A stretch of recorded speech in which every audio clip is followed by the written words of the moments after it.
Good sleep is everything. That's why Ollie's science-backed support is made with a blend of melatonin and L-theanine for both kiddos and grown-ups. So when your mind won't switch off, you've got something that can help. Your racing thoughts and restless nights won't stand a chance. Find Ollie Sleep Solutions for the whole family at ollie.com. That's OLLY.com.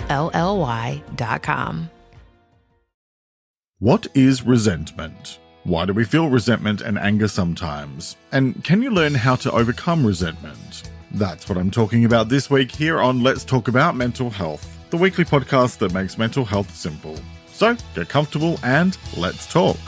Hello and welcome to episode 216 of Let's Talk About Mental Health, and thanks so much for joining me as I talk about resentment and mental health. I'm Jeremy Godwin, and I teach you how to look after your mental well-being with practical tips you can apply immediately based on quality research and my own experience of learning to live with anxiety and depression after a breakdown in 2011 that changed my life. Each week, I teach you simple ways to improve one specific aspect of your well-being. In this episode, I'll be talking about what resentment is, why dealing with it matters, and how to work through feelings of resentment. So, let's talk about resentment. If you've ever found yourself holding a grudge or resenting someone for something they did or didn't do, then you'll know that it's hardly the nicest feeling in the world. And not only does it rarely resolve issues, but it often tends to do a lot more harm to you than anything. Now, I'm hardly the patron saint of forgiveness. If you push me too far, I am prone to turning like a cut snake. But I know that carrying around a lot of resentment can be toxic, which is why I've been working very hard to let go of resentment over the past few years. While I refuse to let anyone off from poor behavior, or worse, completely scot-free, I'm also not willing to let animosity and resentment eat away at my soul, which is why I have a tendency to walk away from relationships where I feel like it's gone past the point of no return. Maybe that isn't always the healthiest approach, but to be frank, I feel like if I've reached the point of resentment, then there's no going back because I can't unknow what I now know. I'm dealing with that at the moment with two of my aunts, and I'll discuss that a little bit later. And a quick side note here, I chose this topic about 6 months ago, and I love how so often these topics become super relevant to what's going on in my life when it finally comes time to write them. Anyway, resentment is one of those things that most of us, if not all of us, will probably experience at least once or twice in our lives, or once or twice a day if you're on a so-called reality TV show like The Real Housewives of wherever they've rounded up a cast of angry people with too much time on their hands. Look, we're never going to get along with one another 100% of the time, and conflict can be a healthy thing, assuming that everyone involved wants to handle things like an adult and find a way to move forward. Unfortunately, egos get in the way or misunderstandings happen, and all of that can lead to the conflict escalating to the point of no return, which also happens to be the name of a very good pop song by American group Exposé from the 80s, just FYI. So many of the issues I've seen between people, regardless of the type of relationship, comes back to deep-seated resentments that have been festering away for months or years. If we could just resolve our issues and move forward, things could be very different for many of us. So, before we go any further, let's get ourselves on the same page with some definitions, and let's talk about what is resentment. And my trusty little helper, the Oxford Dictionary, defines it as bitter indignation at having been treated unfairly. So basically, it's an intense feeling related to having been hurt by the words or actions of another person. And it's an emotional response that can bubble up to the surface when you feel like you've been on the receiving end of unfair treatment. For example, let's say you've been slogging away on a project at work, and then a colleague ends up getting equal credit and praise for the result, even though they put in hardly any effort. Same goes for group assignments if you're studying. They're an absolute nightmare. You might find yourself feeling frustrated or thinking, wait, that's not fair. That's resentment. It's like your own little personal storm cloud rumbling away with feelings of hurt, anger, or indignation. Resentment can happen at work or in your personal life. However, I'd say that generally speaking, the closer the relationship, the harder it can tend to be to let go of resentment. For example, let's say a close friend suddenly starts spending most of their time with a new friend. You might feel abandoned, upset, confused, and you may find yourself resenting their new friend, or even resenting your friend. Or maybe you just end up resenting everyone and come up with a soap opera style plan for revenge, like when Kimberly blew up the apartment block on Melrose Place. Now, let's talk about holding a grudge. If resentment can be like a personal storm cloud, holding a grudge is like building a collection of them. Your own stormy weather cell, ready to wreak havoc on anyone who dares to cross you. It's when you keep hold of these feelings of resentment over time, potentially allowing them to build and build. Imagine someone borrowed your favorite book and never returned it, and every time you see them, there's a little flicker of annoyance. That's a grudge. It's like keeping a mental ledger of wrongs, and it can become quite a heavy load to carry. On that note, let me read you a quote from Very Well Mind about resentment. It is, "Whether a conscious act or unintentional, being hurt by someone else often has a lasting impact on us. It ignites a flurry of emotions, anger, sadness, frustration, confusion, and indignation. Floods our minds and can leave us with a lingering sense of deep injustice. For some, these feelings can swirl and fester in our minds, leading to ongoing resentment toward the situation or the offender. The problem with resentment is that it's something we hold within ourselves. In that sense, it often ends up impacting us more than it does the offender." And you'll find that article linked in the transcript, available for free at ltamh.com. Okay, so now let's talk about why dealing with resentment matters. And it matters because it's either deal with it or let it eat away at you, potentially doing harm to your relationships and to both your physical and mental health, not to mention your overall life satisfaction. Let's first discuss the mental health impacts. Resentment can lead to persistent negative emotions like anger and bitterness, which can contribute to mental health issues like anxiety and depression. According to the Mayo Clinic, letting go of grudges and bitterness can lead to improved mental health, reduced anxiety and stress, less hostility, and fewer symptoms of depression. And that article is linked in the transcript. Resentment doesn't just stay in the mind. It can have physical implications too. Research by Johns Hopkins Medicine notes that chronic anger and resentment can result in changes in heart rate, blood pressure, and immune response, increasing the risk of heart disease, diabetes, and other conditions. On the other hand, forgiveness and resolving resentment can lead to improved physical health, including lower blood pressure and a stronger immune system. And again, that's linked in the transcript. Resentment can also severely damage personal and professional relationships. It can lead to a breakdown in communication and trust, making it hard to maintain healthy and fulfilling relationships. It can also hinder your personal development and growth. Because resentment keeps you focused on past grievances, it prevents you from moving forward. In a mental health context, holding onto resentment and grudges is a bit like clinging to a prickly bush. It hurts, but sometimes letting go feels even harder. Clinging to it can feel like strength, or like you're taking control so that nobody else can hurt you. But you usually just wind up hurting yourself more. I mean, let's face it. I'm going to guess that most of the people who've hurt you, in fact, probably all of them, aren't walking around day in, day out, thinking about the thing that you're furious at them for. So, you're sitting there seething and eating away at your own happiness while they're just going about their business, completely oblivious to the fact they've pissed you off.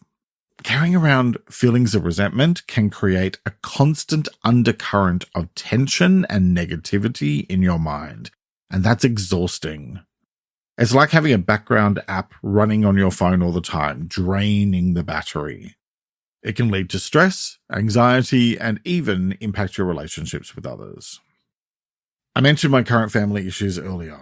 Long story short, one aunt decided to argue with me because I refused to give in to what she was pushing me to do, and now the other aunt, her sister, has joined in. So I have the two of them refusing to speak to me instead of having an adult conversation about things. And also, instead of recognizing that it's my choice what I do or don't do, regardless of whether or not they approve. There's obviously a lot more to it, and I won't go into too much detail, other than to say I've been having lengthy conversations with my therapist and my partner about things because I was so hurt and angry. It didn't help that I found out about the other aunt getting in on the action with the whole let's punish Jeremy for not wanting to talk to his abusive mother in spite of his post-traumatic stress disorder thing 2 days before Christmas. And so I spent Christmas feeling completely isolated and ostracized by my family. But hey, as long as they think they're doing the right thing, all the best to them. Am I still hurt and angry? You're damned right I am. But I can't let it eat away at me. And I've had to accept that I'm in the middle of processing my grief around the fact that my relationship with both of them has fundamentally changed. For me, there's no going back, and it would be impossible to just pretend everything was okay after all this, because I have too much self-respect. But I do need to process these feelings and work towards letting go of resentment, because I don't want to feel the way I've been feeling these past few weeks. Here's the thing. Generally speaking, resentment can cast a shadow over your overall outlook on life, leading to a persistent sense of unhappiness and dissatisfaction. By addressing and resolving these feelings, you can start to experience a greater sense of peace, contentment, satisfaction, and happiness in your life. Resentment is a perfectly natural human emotion, but it can become uncomfortable mental baggage if you don't eventually learn to unpack it and let it go. It's that old cliche that holding a grudge is like letting someone live rent-free in your head. And who wants that? I don't know about you, but I'd much rather focus on creating a life for myself that feels satisfying rather than letting someone's inconsiderate and thoughtless actions rob me of my joy. Resentment is the opposite of compassion. And while you don't have to let someone get away with something, you need to understand the impact that resentment has on you and just how much it keeps you stuck in the past. And then make the decision to let go so you can move forward. So how do you do that? Well, let's first take a quick break to hear from the brands who help me create this show each week. Eczema is unpredictable, but you can flare less with Ebglyss, a once-monthly treatment for moderate to severe eczema. After an initial 4-month or longer dosing phase, about 4 in 10 people taking Ebglyss achieved itch relief and clear or almost clear skin at 16 weeks. And most of those people maintain skin that's still more clear at 1 year with monthly dosing. Ebglyss, lebrikizumab LBKZ, a 250 milligram per 2 milliliter injection, is a prescription medicine used to treat adults and children 12 years of age and older who weigh at least 88 pounds or 40 kilograms with moderate to severe eczema, also called atopic dermatitis, that is not well controlled with prescription therapies used on the skin or topicals, or who cannot use topical therapies. Ebglyss can be used with or without topical corticosteroids. Don't use if you're allergic to Ebglyss. Allergic reactions can occur that can be severe. Eye problems can occur. Tell your doctor if you have new or worsening eye problems. You should not receive a live vaccine when treated with Ebglyss. Before starting Ebglyss, tell your doctor if you have a parasitic infection. Ask your doctor about Ebglyss and visit ebglyss.lilly.com or call 1-800-LILY-RX or 1-800-545-5979. K-pop Demon Hunters, Haja Boys breakfast meal and Huntrix meal have just dropped at McDonald's. They're calling this a battle for the fans. What do you say to that, Rumi? It's not a battle. So glad the Saja Boys could take breakfast and give our meal the rest of the day. It is an honor to share. No, it's our honor. It is our larger honor. No, really. Stop. You can really feel the respect in this battle. Pick a meal to pick a side. Ba-da-ba-ba-ba. At participating McDonald's while supplies last. Tomorrow morning is knocking. Stock your fridge now. How about a creamy mocha frappuccino drink? Or a sweet vanilla? Smooth caramel maybe? Or a white chocolate mocha? Whichever you choose, delicious coffee awaits. Find Starbucks Frappuccino drinks wherever you buy your groceries. And welcome back. Now let's get into the how-to part of today's episode and let's talk about how to work through feelings of resentment. Okay, first, acknowledge the resentment. And by that, I mean to be honest with yourself about what you're feeling and why, and label it truthfully as resentment. My reason for saying this is that the human mind has an outstanding ability to convince itself of almost anything. And so we need to take a step back and objectively label things for what they are. Sure, you may feel completely justified in your hurt or anger or indignation, but that doesn't change the fact that letting those feelings fester is going to do real harm to you in the long run. Acknowledging your resentment is the first step in addressing it so that you can move forward and begin to heal. Okay, next, reflect on the impact. Think about how the resentment is affecting your life. Is it impacting your relationships, your mood, or even your health? Recognizing these impacts can be a really powerful motivator for change. This reflection helps because it makes the cost of holding on to resentment much more tangible and real. If you're sitting in anger or sadness, those feelings are going to most likely build and build, and that will most definitely start to cause issues in all areas of your life. A simple way to do this is by journaling your feelings and the effects you notice. Next, express your feelings. It's important to acknowledge and express what you're feeling to help you process your emotions and reduce their power over you. It's the let it out to get it out thing in action. The fact is that if you keep on carrying this stuff around, it's not going to just magically disappear. Usually it builds and builds over time, which can make things worse. So it's better to find a healthy way to express what you're feeling. Using this technique works by helping to move your internal emotions into an external space, providing some clarity and relief. Try talking with a professional or with someone you trust, writing in a journal, or even creating art as a means of expressing your feelings. Okay, so my next tip is objectively evaluate your thoughts. Okay, I get it. You're mad, sad, insert emotion here. But how much of that is coming from the narrative your mind has created about the perceived injustice or wrongdoing? Look, I'm not trying to downplay your side of things whatsoever, but let's face it, in any situation, there are generally 3 versions of the truth. Yours, theirs, and the truth, which will usually fall somewhere in the middle. For example, in my current situation, am I mad? Yes. Am I hurt? Beyond belief. But I can also recognize that my 2 aunts are defending their sister, my mother, so they have a different perspective on things, even if there's a big part of me that cannot even begin to process how they choose to defend my mother after everything that woman did to me, which they both know about. But I can somewhat see where they're coming from. Stepping back and considering if all of your thoughts are entirely true and fair, and considering all angles, at least helps to soften the edges of your anger a bit, and it allows you to break down the resentment story a bit. Okay, so my next tip is seek closure. Sometimes addressing the issue directly with the person involved can help.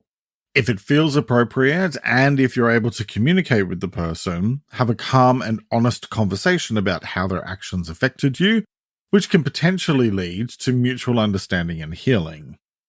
Closure is beneficial because it replaces assumptions with actual information and understanding.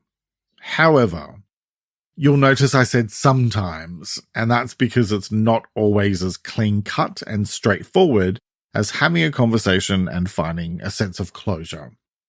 Sometimes you'll find it raises more questions than it answers, and often it can lead to a sense of dissatisfaction because you can never get an answer to the question you really want resolved, the how could you question. Closure is something you can't rely on from others, but which you can absolutely give yourself. How to do that is a much bigger discussion, which I covered in detail in episode 178 about closure, so check that out.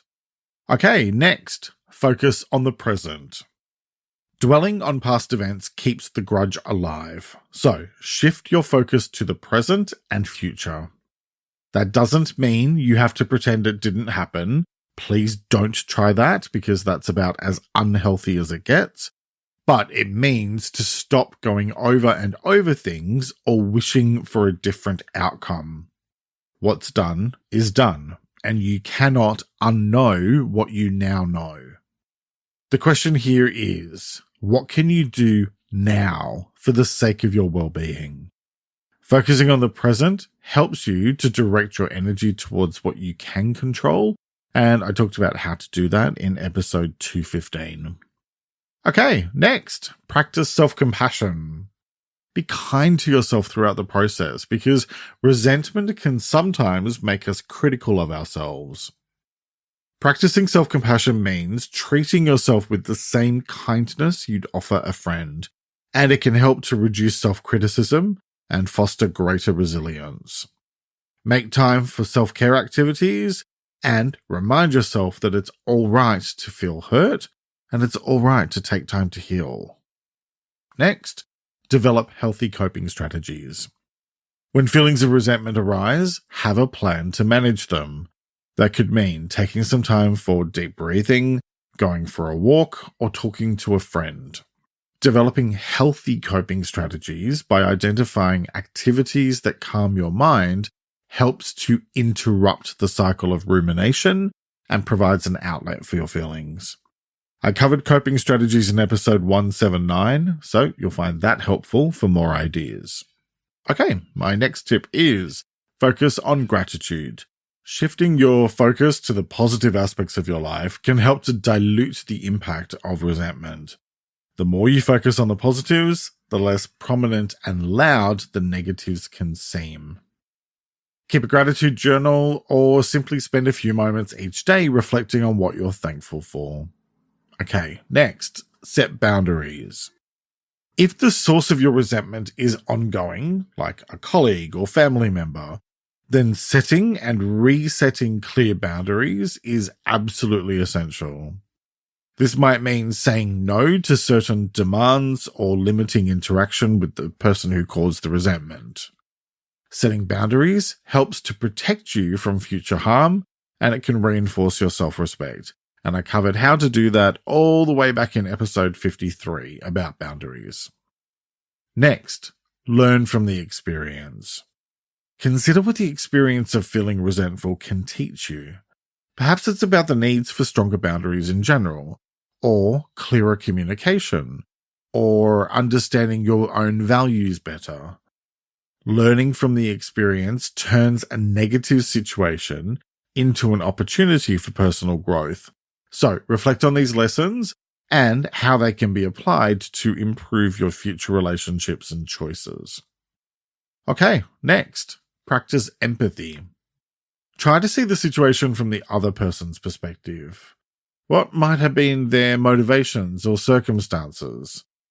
Empathy can help reduce the intensity of negative feelings, and it humanizes the person you're feeling resentful towards, making it easier to let go of your anger or hurt. You can practice empathy by imagining yourself in their position or discussing the situation with a neutral third party. And that leads to my next tip: practice forgiveness. Look, forgiveness isn't about condoning the wrong actions of others, but about freeing yourself from the burden of resentment. This doesn't necessarily mean reconciliation. You can choose to forgive without speaking to the person again. This is about choosing not to carry around resentment so that you can move forward emotionally. Resentment and grudges weigh you down, and so this is more about letting them go for your sake than anything else. And that leads to my next point: visualize letting go. Visualization can be a powerful tool. Imagine the resentment as a physical object that you're holding in your hands and then visualize yourself gently letting it go. This exercise creates a mental image of releasing the burden, which can be psychologically powerful. Practice this visualization regularly to reinforce the idea of letting go. Okay, next, seek support from others. Sometimes talking to friends, family, or a support group can provide comfort and perspective. Sharing your feelings with others who understand can be incredibly validating and relieving, and it provides a sense of not being alone in your experience. Reach out to people you trust and feel comfortable with for support. Or try my next tip, seek professional help. If you have some deeply rooted resentment and it's significantly affecting your life, consider seeking help from a counselor or therapist. Professional guidance can provide new perspectives and strategies for letting go, and a trained professional can offer tailored advice and support. And for more tips on how to stop feeling angry and bitter, watch my latest video. It's out now on YouTube and Spotify, and it's linked in the episode description. Because when it comes to resentment and mental health, what it all boils down to is this. Learning how to overcome resentment is not only a step towards emotional freedom, but a journey to a more fulfilling, healthier, and happier life. By acknowledging and working through these feelings, you're opening the door to improved mental and physical health, stronger relationships, and personal growth. Rather than letting yourself be weighed down by resentment and grudges, instead choose to let go and free yourself. The choice is yours, as it is with all things related to your well-being. So, what choice will you make today? Each week, I like to finish up by sharing a quote about the week's topic, and I encourage you to take a few moments to really reflect on it and consider what it means to you. This week's quote is by an unknown author, and it is, "You cannot see your reflection in boiling water. Similarly, you cannot see truth in a state of anger." Let me repeat that. You cannot see your reflection in boiling water. Similarly, you cannot see truth in a state of anger. Alright, that's nearly it for this week. What's the main thing you're taking away from this episode? If you're listening on Spotify, you can answer in the Q&A section below. On any other platform, you can let me know on Instagram at LTA Mental Health, or by commenting on the transcript, which you can have delivered to your inbox each week, along with my newsletter, Thursday Thoughts. Sign up at ltamh.com or use the link in the episode description. Plus, if you'd like more tips, then follow me on my other Instagram account, it's Jeremy Godwin, and support my work, plus get early access to ad-free episodes on Patreon. Next week, I'll be talking about compulsions. Many of us find ourselves grappling with urges to behave a certain type of way, and those urges aren't always in our best interests. Compulsive behavior can often lead to self-harm if it's not managed carefully. So, how do you do that? Well, that's what I'm talking about next week. I'll be talking about what compulsions are, why we need to manage them, and how to deal with compulsions in a thoughtful and considered way. I hope you'll join me for that episode, which will be released on Sunday, the 4th of February, 2024. Thank you very much for joining me today. Look after yourself and make a conscious effort to share positivity and kindness out into the world, because you get back what you put out. Take care and talk to you next time. Let's Talk About Mental Health is an independent program proudly produced by Reconnaissance Media, helping you find meaning and gratitude. For more information, visit reconnaissancemedia.com.